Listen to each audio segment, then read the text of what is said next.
हंस मुलगी. एकेकाळी एक राणी आणि तिची मुलगी देशातील सर्वात सुंदर वाड्यात एकत्र राहत होत्या. राजकन्येकडे एक परी होती. ती तिला खूप आवडत असे. या परीने नेहमीच तिचे रक्षण केले. एके दिवशी राजकन्या लग्नाच्या वयात आल्यावर तिने दुसऱ्या देशाच्या राजपुत्राला भेटायचं ठरवलं. राणीने तिच्या मुलीला सोबत नेण्यासाठी दागिन्यांची पेटी दिली.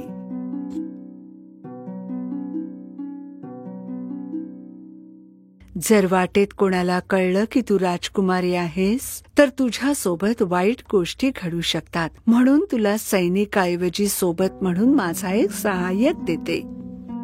चांगल्या परीकडे देखील राजकुमारीसाठी भेटवस्तू होत्या.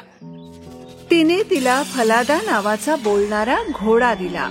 ओहो, मी प्रवासाला निघायला तयार आहे माझ्या राजकुमारी. माझ्या राजकुमारी, मला तुला अजून एक गोष्ट द्यायची. परीने राजकुमारीला एक रुमाल दिला. त्यावर 3 तारे होते. हा जादुई रुमाल आहे माझी राजकुमारी. तो नेहमी तुझ्या जवळ ठेव आणि जेव्हा आवश्यक असेल तेव्हा वापर. राजकुमारीने निरोप घेतला आणि फलादावर बसली आणि तिचा सहाय्यक गाढवावर होता. काही तासानंतर राजकुमारी जंगलाच्या रस्त्याने चालत, ती खूप थकली होती म्हणून विश्रांती घेण्यासाठी थांबली. अरे, मला खूप तहान लागलीये. आपल्याकडे पाणी आहे का? मला थोडं पाणी देशील? सहाय्यक मुलगी ते पाणी प्यायली. माफ करा राजकुमारी, मला खूप तहान लागली होती म्हणून मी ते सर्व पाणी प्यायले. तुमच्यासाठी दुसरं पाणी शोधा. मी काही तुमची नोकर नाही. नोकराचा अनादर पाहून राजकुमारीला आश्चर्य वाटलं, परंतु ती काही बोलली नाही. ते रस्त्यावर चालत राहिले. काही वेळ निघून गेल्यावर राजकुमारी थांबली. रॉयल असिस्टंट, मला कृपया त्या कारंजातून थोडे पाणी आणू शकाल? माफ करा राजकुमारी, मी तुमची दासी नाही. मी तुम्हाला सांगितलं, तुम्ही तुमच्या घोड्यावरून उतरून स्वतःचं पाणी घेऊ शकता. राजकुमारी आणि फलादा यांनी एकमेकांकडे सूचकपणे पाहिलं. तुम्हाला माहित आहे, मला या असिस्टंट मुलीबद्दल वाईट विचार येऊ लागले आहेत. तुम्ही तिच्या सोबत असताना सावध राहणे योग्य राहील. राजकन्या तिच्या घोड्यावरून उतरली आणि तिने खाली उतरून तिच्या हाताच्या ओंजळीने पाणी प्यायलं. तिच्या खिशातला जादूचा रुमाल अचानक बोलू लागला. सावध रहा राजकुमारी, ही सहाय्यक मुलगी धोकादायक आहे. पण राजकन्या पाणी प्यायला खाली वागताच तिचा जादूचा रुमाल पाण्यात पडला. अरे रे! पाण्यात वाहणारा जादूचा रुमाल पाहून सहाय्यक मुलीने तिची संधी साधली. तुमच्याकडे आणखी शक्ती उरली नाही. यापुढे मी सर्व ऑर्डर देणार. मी सांगेन ते तू करायचं आहेस. आता राजकन्येचे कपडे काढ आणि मला दे. आणि जर तू कोणाला हे सांगितलंस तर तुला तुरुंगात टाकेन. सहाय्यक मुलीने केवळ राजकन्येचे कपडे घातले नाहीत, तर ती तिच्या घोड्यावर फलादावरही बसली आणि पुढे जाऊ लागली. दुसरीकडे खरी राजकुमारी गाढवावर बसली आणि हळूहळू तिच्या मागे गेली. थोड्या वेळाने ते दोघे राजपुत्राच्या महालात पोहोचले. जेव्हा राजकुमाराने त्यांचे स्वागत केले तेव्हा त्याला वाटलं की सहाय्यक मुलगी राजकुमारी आहे आणि तिला आत बोलवलं, परंतु खरी राजकुमारी बाहेरच उभी होती. बरं माझ्या राजकुमारा, ती फक्त एक नोकर आहे. तिला आपल्या बरोबर राजवाड्यात घ्यायची गरज नाही. तिला नोकरी देऊन ती फक्त माझी नोकर आहे हे दाखवून दिलंस तर जास्त बरं होईल. राजकुमाराने तसंच केलं आणि तिची ओळख कोनराड नावाच्या मुलाशी करून दिली, जो गुरे पाळणारा होता. कोनराडला मदत करून तुम्ही देखील हंस मेंढपाळ होऊ शकता. माझ्या राजकुमारा, माझी तुम्हाला आणखी एक विनंती आहे. तुम्ही या चिडखोर घोड्याला बांधू शकाल का? त्याला चांगलं साखळ दंडाने बांधा. त्याने मला जवळजवळ फेकून दिलं होतं. म्हणून राजपुत्राने एका सहाय्यकाला बोलवलं आणि घोड्याला एका कोठारात बांधून ठेवायचा आदेश दिला. सहाय्यक मुलगी तिची फसवणूक गुप्त राहील याची खात्री करून घेऊन राजकुमाराला मूर्ख बनवत होती. खरी राजकन्या दुःखी झाली आणि रडली की तिच्या घोड्याला फलादाला साखळ दंडाने बांधून ठेवलं. ती ताबडतोब त्याला पाहण्यासाठी कोठारात गेली. बिचारा फलादा तिथेच बेड्या घालून उभा होता. अरे फलादा, हे तुझ्याशी कसे वागले? जर तुमच्या राणी आईला कळलं की काय झालंय तर ती खूप अस्वस्थ होईल माझ्या राजकुमारी.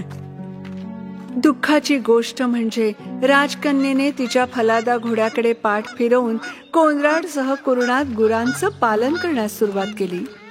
थोड्या वेळाने ती विश्रांतीसाठी एका दगडावर बसली आणि तिने तिच्या सुंदर केसांना लावलेल्या केसांच्या सोन्याच्या क्लिप उलगडल्या. जेव्हा कोनराडने या चमकदार हेअर क्लिप्स पाहिल्या तेव्हा तो ताबडतोब राजकुमारीच्या जवळ गेला. त्याला त्या क्लिप्स हव्या होत्या. गोल्डन हेअर क्लिप्स, मला हे सोनेरी केस हवे आहेत. माझे केस सोड. वेड्या वाऱ्या, वाहायला लाग. कोनराडच्या डोक्यावरची टोपी उडवून टाक. त्या क्षणी इतका जोराचा वारा वाहू लागला की कोनराडची टोपी त्याच्या डोक्यावरून उडून गेली. डोंगरावर उडणाऱ्या या टोपीचा पाठलाग केल्यावर कोनराडने शेवटी त्याची टोपी पकडली. राजकुमारीने तोपर्यंत तिचे केस विंचरले होते आणि तिने तिच्या केसांच्या सोनेरी क्लिप लावल्या होत्या. सूर्यास्त होईपर्यंत गुरांची नीट राखण केल्यावर कोनराड आणि राजकुमारी शेवटी राजवाड्यात परतले. कोनराड ताबडतोब राजासमोर गेला. मला तुम्ही दिलेल्या अनोळखी माणसाबरोबर काम करायचं नाहीये. अरे पण का कॉनराड? कारण ती वेडी आहे. ती तिच्या घोड्याशी बोलत असते आणि तिने माझी टोपी उडवली आणि माझी थट्टा सुद्धा केली. हे ऐकून राजाच्या मनात शंका निर्माण झाली. दुसऱ्या दिवशी राजाने गुप्तपणे राजकन्येचा पाठलाग केला. राजकन्या प्रथम कोठारात गेली आणि तिच्या साखळ दंडाने बांधलेल्या फलादाशी पुन्हा बोलली. घोडा बोलत असल्याचे पाहून राजाला आपल्या डोळ्यांवर विश्वास बसेना. त्यानंतर तो त्या कुरणात गेला जिथे कोनराड आणि राजकुमारी गुरे राखत होते आणि तो झुडपांच्या मागे लपला. थोड्या वेळाने त्याला राजकन्येच्या केसातील सोनेरी क्लिप्स दिसल्या.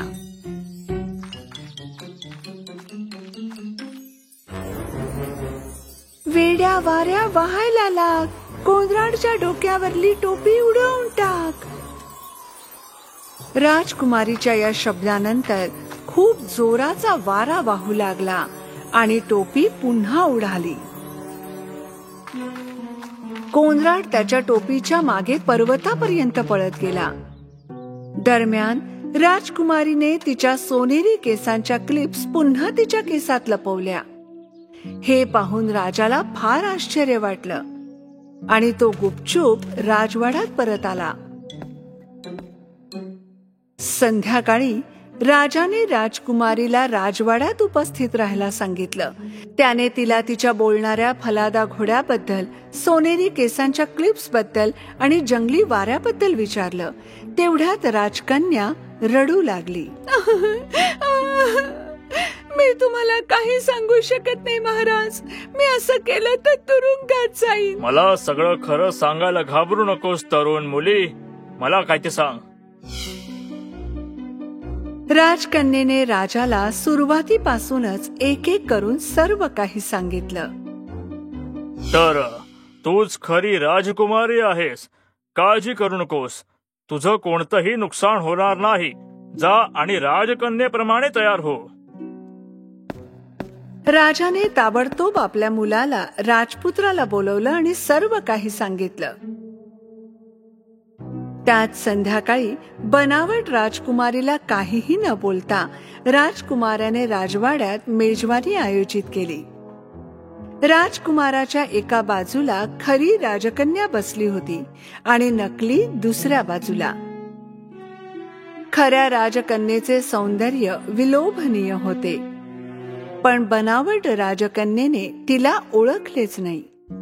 ही मुलगी कोण आहे? ती मेजवानीला काय करते?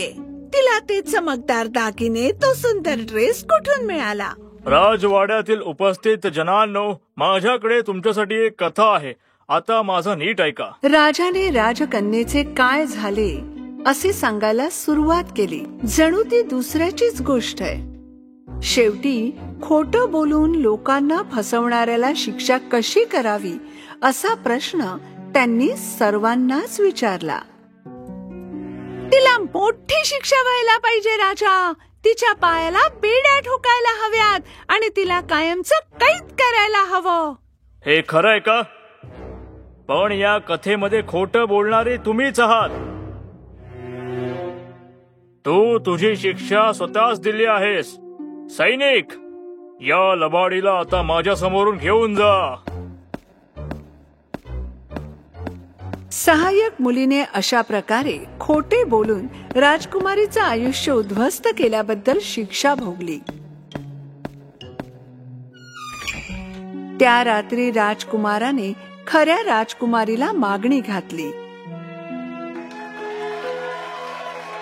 मग राजकन्या आणि राजपुत्र कोठारात गेले आणि फलादा या बोलक्या घोड्याची सुटका केली. शेवटी सत्य बाहेर आलं राजकुमारी. तुझ्या राणी आईने हा क्षण पाहिला असता तर आनंदाने तिच्या डोळ्यात पाणी आलं असतं.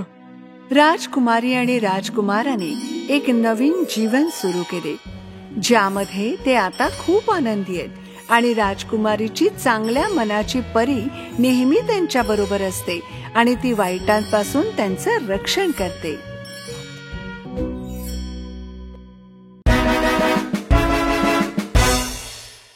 एकेकाळची गोष्ट आहे. एक राजा आपल्या 12 मुलींसोबत राहत होता. त्या 12 राजकन्या एका मोठ्या घरात एकत्र राहत होते. राजा आपल्या मुलींची खूप काळजी घेत असे आणि जेव्हा त्या रात्री झोपायला जात, त्यानंतर त्यांना बाहेर जाण्याची परवानगी नव्हती. पण जेव्हा त्या मुली सकाळी उठत, तेव्हा काहीतरी विचित्र होत असे. त्या राजकन्यांच्या चपला जणू कुणीतरी रात्रभर नाचून वापरून ठेवलेल्या वाटत असे. त्या राजाला दररोज आपल्या मुलींसाठी नवीन चपला विकत घेऊन याव्या लागत आणि दुसऱ्याच दिवशी त्या चपला वापरलेल्या असायच्या. राजा किंवा त्यांचे शिपाई कोणालाही या प्रकरणाचा ठाम पत्ता लागत नव्हता. हे कसं शक्य आहे? कशा ह्या चपलांच्या जोड्या एकाच रात्रीमध्ये एवढ्या जुन्या दिसायला लागल्या? महाराज, आम्हालाही काही समजत नाहीये. राजाने एक घोषणा केली.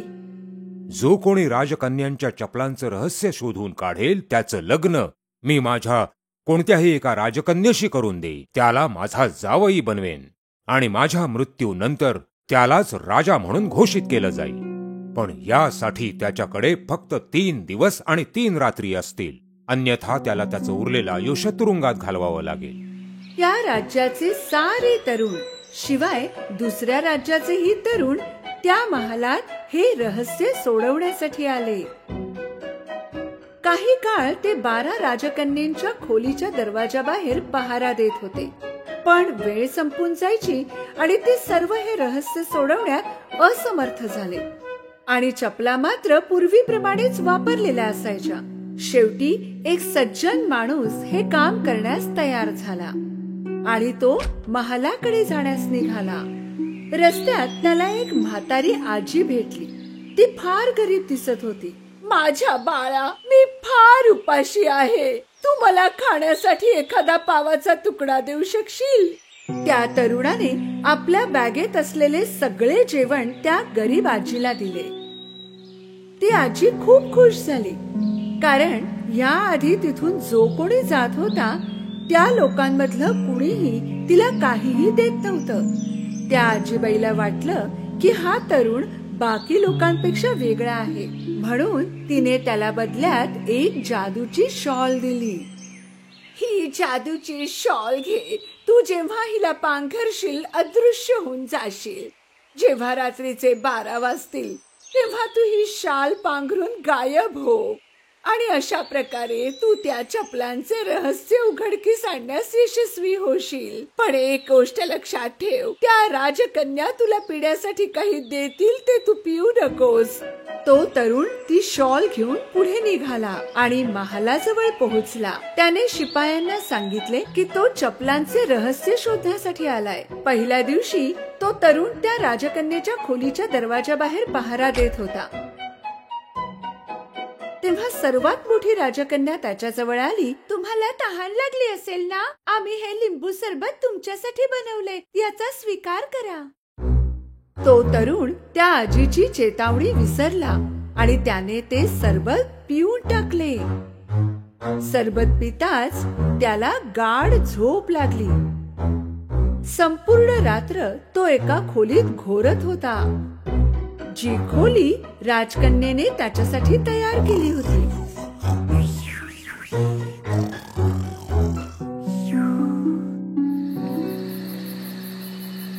पहाट झाली आणि तो तरुण दचकून उठला.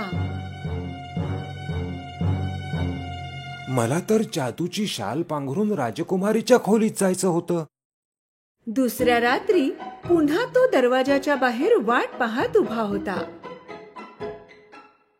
यावेळी दुसरी राजकन्या सरबत घेऊन बाहेर आली. त्या तरुणाला पुष्कळ तहान लागली होती आणि तो रात्र होण्याची वाट पाहत होता. काहीही विचार न करता त्याने ते सरबत पिऊन टाकले.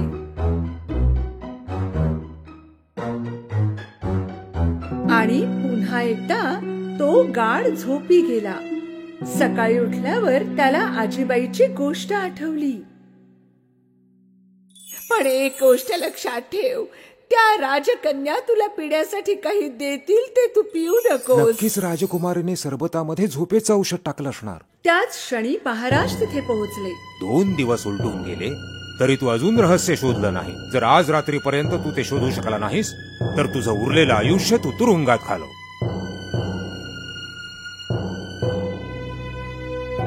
महाराजांनी एवढे बोलून तिथून प्रस्थान केले. त्या तरुणाला आज कुठल्याही परिस्थितीत ते रहस्य शोधायचं होतं. त्या रात्री शेवटच्या वेळी तो तरुण त्या राजकन्येच्या खोलीबाहेर पहारा देत होता. त्यावेळी सर्वात धाकटी राजकुमारी संत्र्याचे सरबत घेऊन बाहेर आली. पण यावेळी तरुण फारच सतर्क होता. जशी ती राजकुमारी आत गेली त्या तरुणाने पूर्ण सरबत एका कुंडीत फेकून दिले. मध्यरात्र झाली. त्या तरुणाने जादूची शाल पांघरली आणि तो गायब झाला. त्याने हळूच दार उघडले आणि आज जे पाहिले ते पाहून तो आश्चर्यचकित झाला. सर्व राजकन्यांनी सुंदर सुंदर गाऊन घातले होते.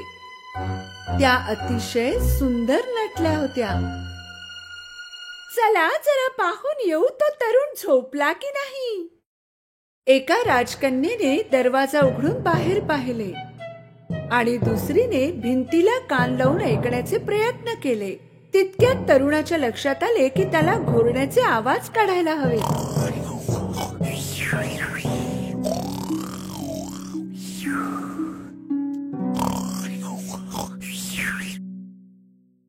सगळ्यात मोठ्या राजकन्येने बेड एकीकडून सरकवला आणि 3 वेळा टाळ्या वाजवल्या. बेडच्या दुसऱ्या कोपऱ्यामधून एक गुप्त मार्ग दिसू लागला. त्या तरुणाला आपल्या डोळ्यावर विश्वास बसत नव्हता. एक एक करून सर्व राजकन्या त्या गुप्त मार्गाने खाली जाऊ लागल्या आणि तो तरुण देखील त्यांचा पाठलाग करू लागला. हा गुप्त मार्ग शिड्यांपर्यंत जात होता, जिथे 100 शिड्या खालच्या बाजूला जात होत्या. त्या राजकन्या जेव्हा खाली उतरत होत्या तेव्हा त्या तरुणाचा पाय एका राजकन्येच्या स्कर्टवर पडला. आह, कुणीतरी माझ्या स्कर्टवर पाय ठेवला. अगं वेडी, तू स्वतःच असशील. शिड्या उतरून त्या जंगलात पोहोचल्या. त्या राजकन्या उंच झाडींच्या मधून चालत होत्या. ज्यांच्या पांढऱ्या फांद्या होत्या. तरुणाने त्यातली एक फांदी तोडली आणि त्यांचा पाठलाग केला. फार लांबपर्यंत चालता चालता त्या राजकन्या एका नदीच्या काठी थांबल्या. त्या नदीमध्ये 12 बोटी होत्या आणि प्रत्येक बोटीत एक एक राजकुमार त्यांची वाट पाहत होते. त्या राजकन्या बोटीत जाऊन बसल्या आणि तो तरुण देखील शेवटच्या एका बोटीत बसला. बोट आज थोडी भारी वाटते ना, जणू आणखी सुद्धा कोणी बसला असावा. विचित्र आहे.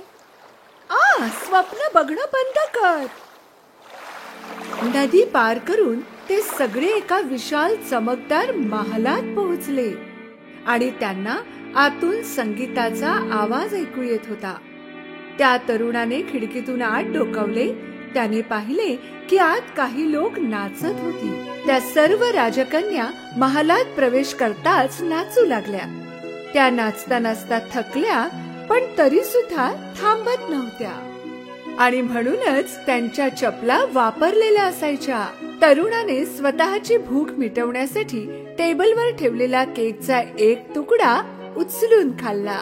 सर्वात धाकट्या राजकन्येने हे पाहिले. माझा केक हवेत तरंगतोय, जणू कोणी अदृश्य मनुष्य तो खातोय. काहीही बोलू नकोस. तरुणाने सर्वांची नजर चुकवून टेबलवर ठेवलेले सोनेरी कप उचलले.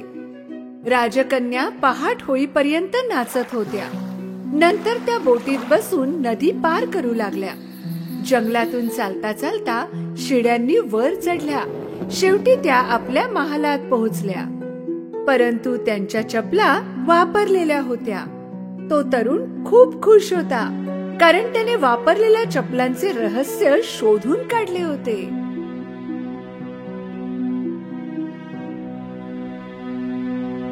काही वेळानंतर महाराज त्या तरुणाकडे जाऊन उभे राहिले. तुला दिलेली वेळ संपलीये.